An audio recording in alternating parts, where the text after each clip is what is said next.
Dating back to as early as the beginning of civilizations, crime has always been an issue. For example, in 1754 BC, the first code of law followed by a group of people was the Code of Hammurabi, which was founded by the ancient Mesopotamians. With this code of law, the Mesopotamians enforced family solidarity, lex talionis, and also did not allow blood feud, which was basically fighting or killing.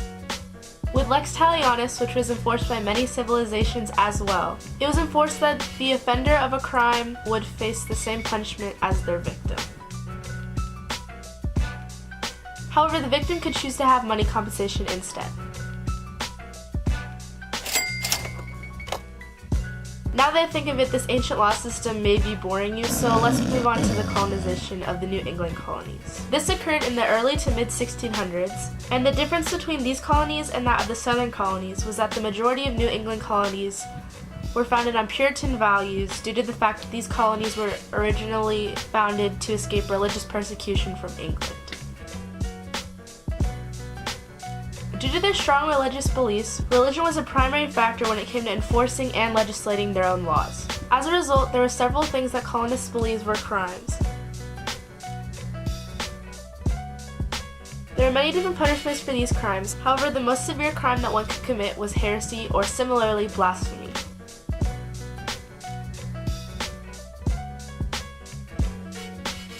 Well, in order to enforce these laws, one may ask themselves, how did colonists enforce their areas? Typically, citizens volunteered or were paid to be watchmen.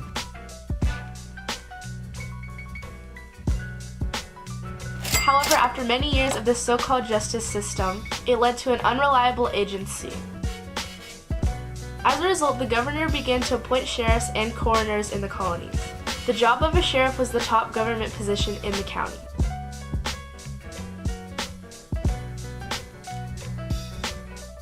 Now, although that colonies may be very captivating, let's move on to one of the most well-known cases of crime in American history. One of the most prominent crime cases in early American history was the assassination of Abraham Lincoln, the 16th President of the United States.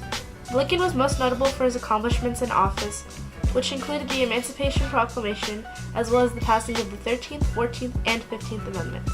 However, despite these notable achievements, Lincoln was assassinated. On April 14, 1865, while watching a play at the Ford Theater, Lincoln was shot by John Wilkes Booth. This was the first presidential assassination to ever occur and also showcases the extremes the North and the South would go to in order to preserve their respective nations. As Booth was a Southerner who was afraid Lincoln would destroy the South, which was a common fear shared by Southerners since Lincoln was the president to emancipate slaves as well as give them rights. However, Booth's so-called victory was short-lived, as Union soldiers tracked him down a mere 12 days after Lincoln's death, April 26, 1865. Lincoln's assassination is an incredibly well-known event to have taken place. However, one of the unsung heroes in the development of crime cases is that of Juan Vucetich, who had the first criminal identification through fingerprinting in 1892, and it occurred in Argentina.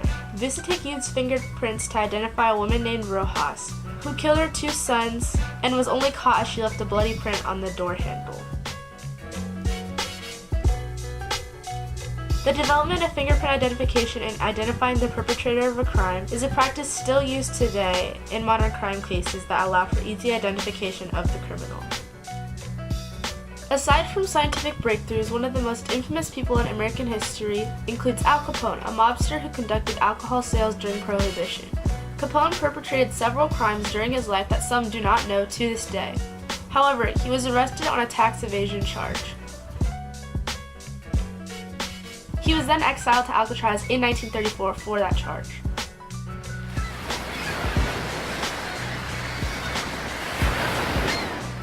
Due to his extremely large alcohol trafficking business, Capone had a net worth of over $100 million, which transfers to about $1.3 billion today. From that $100 million, he got $60 million from illegal alcohol sales, $25 million from gambling, $10 million from vice, and $10 million from rackets. Additionally, Capone was also backed by 600 gangsters.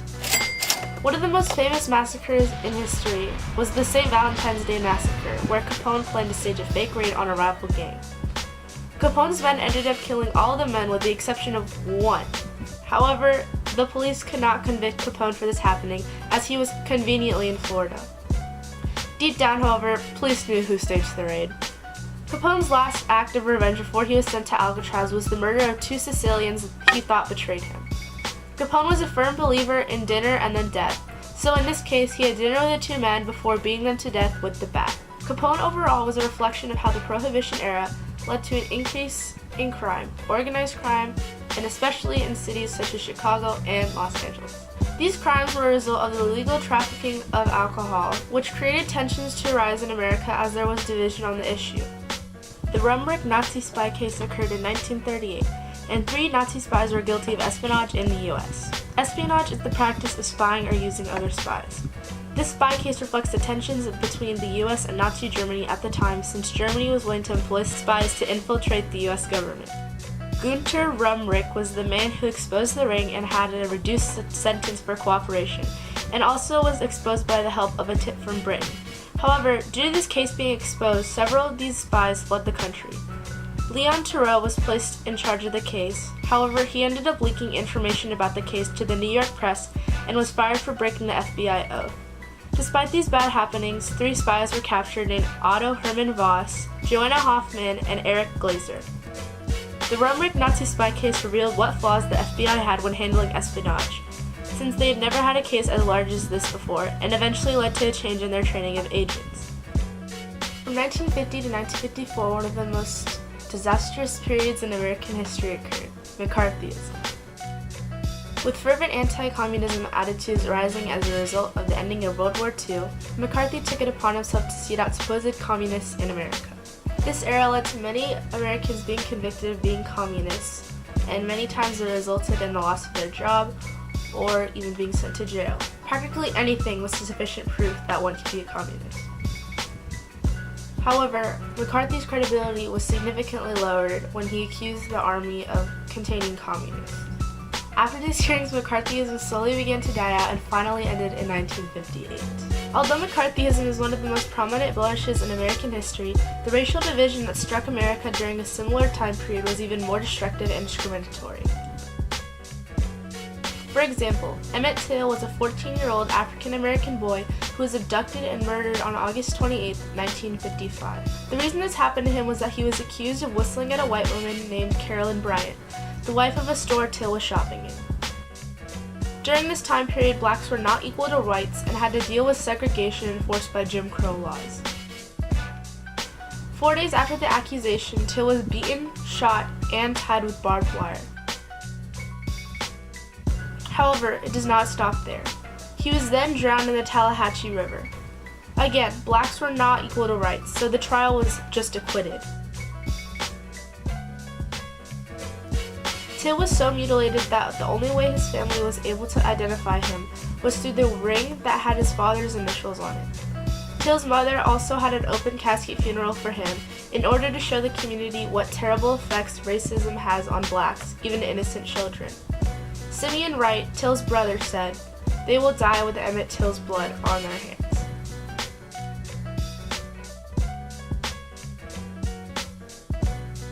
President Kennedy, the 35th President of the United States, was assassinated in 1963, and his assassination is also an incredibly important example of crime in U.S. history.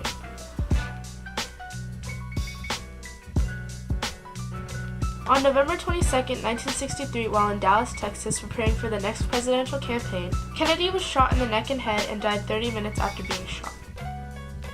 Kennedy was also one of the most accomplished presidents to take office, and also dealt with incidents such as the Cuban Missile Crisis, which reflect his accomplishments and why his death was so important. After the shooting, investigators secured Lee Harvey Oswald to be the perpetrator of the assassination, and he is suspected to have shot Kennedy with a Carcano rifle. However, to this day, since Oswald was shot shortly after being accused, no one is really sure if he was actually the assassin. Kennedy's death was the 4th presidential assassination, and hopefully the last. His death, as well as the other 3 presidents that were assassinated, are events that have led to the increased security that presidents have today.